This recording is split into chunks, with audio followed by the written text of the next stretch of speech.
নমস্কার বন্ধুরা, welcome to my new channel Swagata's kitchen. আজকে আবার একটা নতুন রেসিপি নিয়ে হাজির হয়েছি, যেটা হচ্ছে মাল্টিগ্রেন ডালের বড়া। চলুন কি কি ডাল নিয়েছি এবং রেসিপিটা আপনাদের সামনে এখন শেয়ার করব। তার জন্য আমি নিয়েছি মুগ ডাল বাটা, মসুর ডাল বাটা, ছোলার ডাল বাটা আর বিউলির ডাল বাটা, আলু সেদ্ধ, লবণ, কাঁচা লঙ্কা কুচো, জিরে বাটা, আদা বাটা, টমেটো কুচি, জিরে, গোটা জিরে, নুন আর হলুদ গুঁড়ো, লঙ্কা গুঁড়ো আর হিং। চলুন রেসিপিটা শেয়ার করি। প্রথমে আমি একটা মিক্সিং বোল নিয়েছি, ডালগুলো সব একে একে ঢেলে নেব।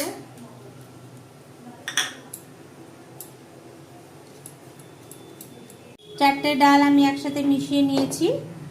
এবারে ডালের সাথে আমি দেব কাঁচা লঙ্কা,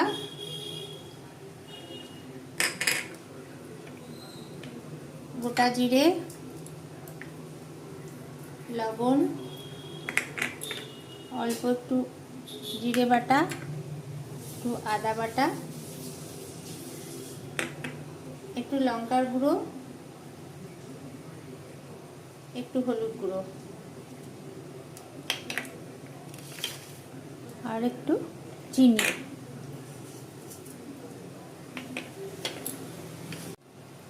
এগুলো সব একসাথে মিক্সড করব। এখন আমি চারটে ডাল একসাথে মিক্সড করব। এই ডালে তো প্রচুর পরিমাণে ভিটামিন আছে, তারপরে আবার এই চারটে ডাল একসাথে মিক্সড হয়েছে, তার মানে কতটা প্রোটিন এবং ভিটামিন বুঝতেই পারছেন। এটা যদি বাচ্চাদেরকে বড়া করে খাওয়ান গরম গরম, তাহলে ভীষণ বাচ্চাদের জন্য ভিটামিন। এটা বড়রাও খেতে পারে, বাচ্চাদের জন্য এটা প্রচন্ড উপকারী জিনিস। এতগুলো ডাল, তারপরে ডালে প্রচুর পরিমাণে ভিটামিন আছে।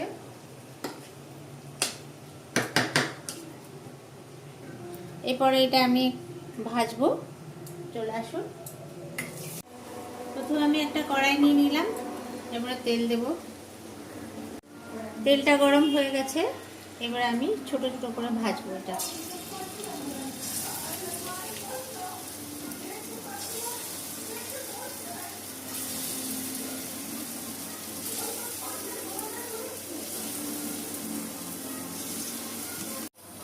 এটা লাল লাল করে ভেজে নিতে হবে। এটা সম্পূর্ণ নিরামিষ রেসিপি।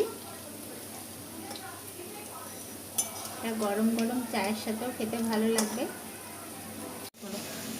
বড়াগুলো ভাজা হয়ে গেছে।